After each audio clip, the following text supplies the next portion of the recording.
Apa khabar geng? Nama aku Mat dari channel Sembang Spana. Dan kalau korang ada kopi, boleh kita minum sekali.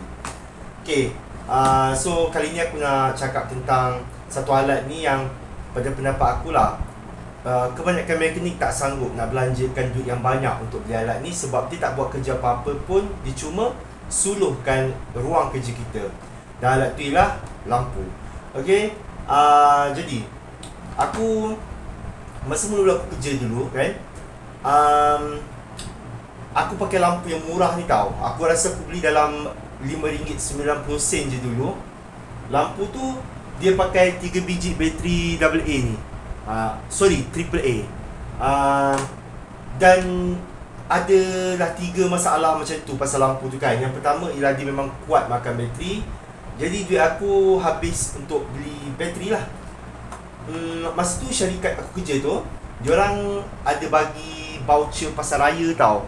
Aku rasa dalam, tak ingat lah, sekali ke ataupun 2 kali setahun. Beberapa ratus ringgit lah voucher pasaraya tu. Jadi kawan-kawan aku beli macam TV ke, beli tilam ke kan. Tapi aku pergi beli, habiskan voucher tu untuk beli bateri. Sebab aku punya mindset masa tu, aku tak nak beli bateri mahal yang, sebab zaman tu bateri yang cas ni semua mahal-mahal. Aku tak sanggup nak beli lampu yang mahal. Aku rasa membazir. Dan bila aku dapat voucher, aku rasa macam ni kira macam bateri percuma lah ni kan. Sebab aku boleh beli tak pakai duit aku sendiri. Itu macam voucher. So aku akan cakap aku menyesal lah. Sebab itu memang keputusan orang kata kewangan yang tak bijak lah. Cara nak membazir duit. Okay, jadi aku dah pakai lampu tu. Jadi ada 3 masalah yang aku buat aku stres lah sikit hati. Masalah pertama ialah dia memang kuat makan bateri kan.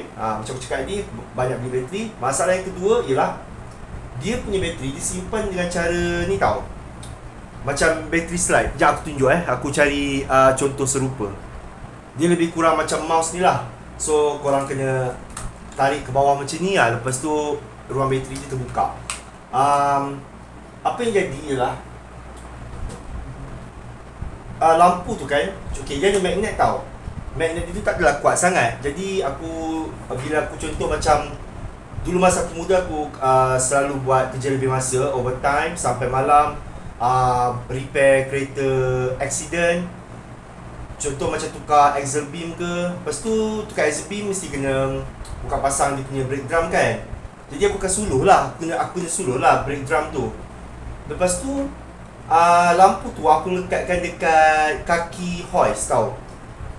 Jadi kalau macam contoh kau jalan, lepas tu kau terlanggar sikit je lampu tu, dia akan jatuh. Dan bila dia jatuh, penutup bateri ni dia akan tercabut. Dan lampu tu, bateri dia akan berderai dan terpelanting ke mana-mana lah.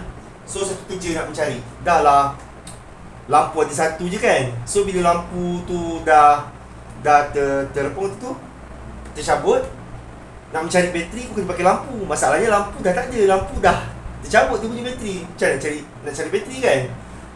Satu lagi, dia tak boleh nak ni lah, bila macam kalau lekat macam ni, dia macam tu je. Okay, kau tak boleh nak macam gerak-gerakkan kepala dia lah.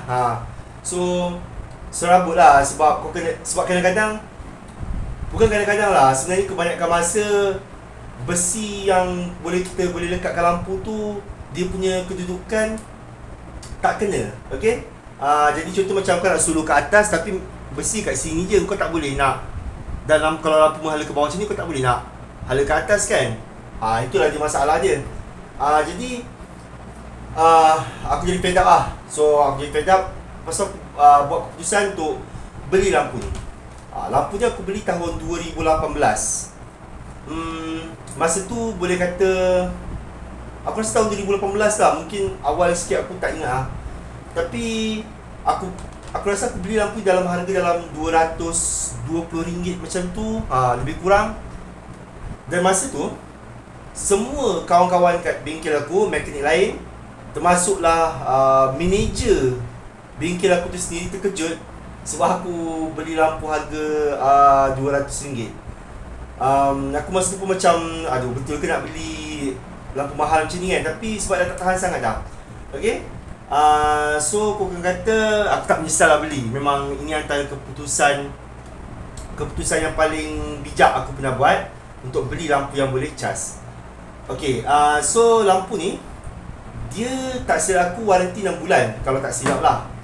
Model dia aku tak ingat, rasanya UNT 5348L. Tapi nanti aku letak dekat dalam description. Kalau aku ingat nak letak, aku akan letak link Shopee sekali, official store dia.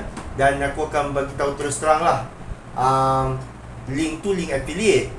Jadi kalau korang beli daripada link tu, aku dapat commission yang sikit. Kalau korang tak nak pakai link tu, terpulang lah, aku tak kisah pun. Okay, dalam dia punya specification, okay, lampu ni jenama United, kalau aku lupa nak sebut tadi. Lampu ni dia tak dia tulis lah berapa lumens, tapi dia sangat terang.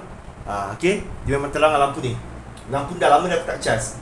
Dan dia cas menggunakan micro USB. Masa ni kalau USB-C aku tak pasti dah ada ke belum, tapi kalau ada pun dia punya penggunaan tak berapa meluas. Nak cas dalam masa 4 jam lah kalau tak silap aku. Dan bateri dia boleh tahan dalam 2 jam setengah kalau kau buka setting yang paling terang. Dan nak adjust keterangan dia boleh pakai switch ni. Kau boleh pusing, makin kau pusing makin dia terang lah. Dan boleh buat malap kan, boleh buat tengah-tengah. Kalau kau nak jimat bateri boleh. Tapi kebiasaannya aku akan buat maksimum, aku tak pakai tengah-tengah. Kemudian dia kasi ada magnet. Okay, magnet ini memang kuat lah. Dia memang sangat-sangat kuat. Kalau kau nak cabut, kau jangan cabut macam ni, patahkan dia macam ni. Memang sangat kuat. Dan dia ada skru dekat sini, yang mana kalau lampu berkualiti, commonly memang dia akan ada skru untuk lekatkan magnet tu, supaya, sebab kalau dia gam je, kemungkinan gam tu tak sekuat magnet, jadi bila tarik dia boleh tercabut lah. Bateri ni tak silap aku 2200 mAh, 2200 mAh, orang selalu cakap macam tu. Lumen dia tak sebut, aku rasa aku dah beritahu dah pasal lumen dia, dia memang langsung tak sebut.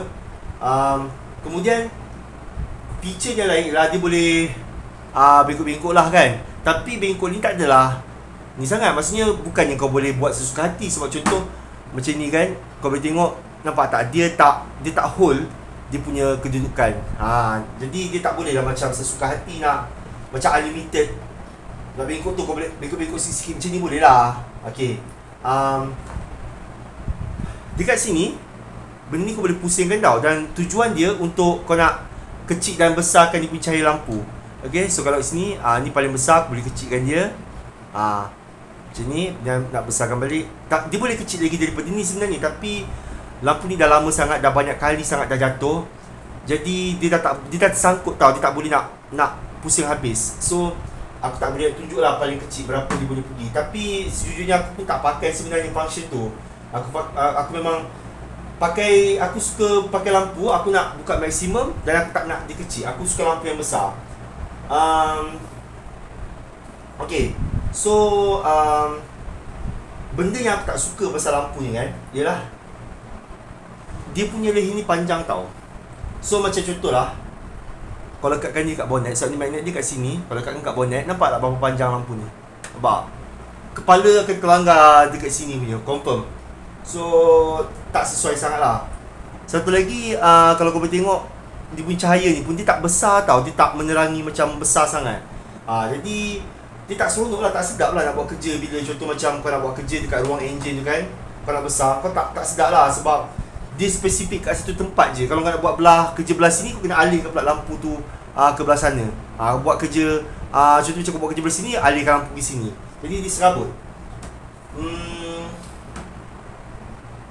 Okay, switch ni aku kerjakan kotor. So bila kerja kotor kan, hitam semua, dia boleh jadi tersangkut tau switch ni. Tapi bila dia sangkut, dia keras lah nak pusing. Dia keras nak pusing. Tapi setakat ni dia memang jadi okey balik sendiri, tak ada masalah sangat pasal tu. Itu je lah aku rasa yang aku nak cakap pasal lampu ni pun. So kalau korang suka jenis style yang macam ni, aku tak link nanti, korang boleh beli. Kalau apa nama, korang nak jenis lain, nanti aku akan buat review pasal lampu-lampu lain yang aku ada. Dan kalau korang ada apa-apa komen, mungkin nak apa orang kata, minta aku sembang pasal sesetengah topik ke, sesetengah alat ke, ataupun mungkin korang nak komen pasal cara aku buat video ke, cara aku apa-apa pasal video kan, apa-apa korang boleh tulis di komen, aku akan baca. Dan terima kasih menonton.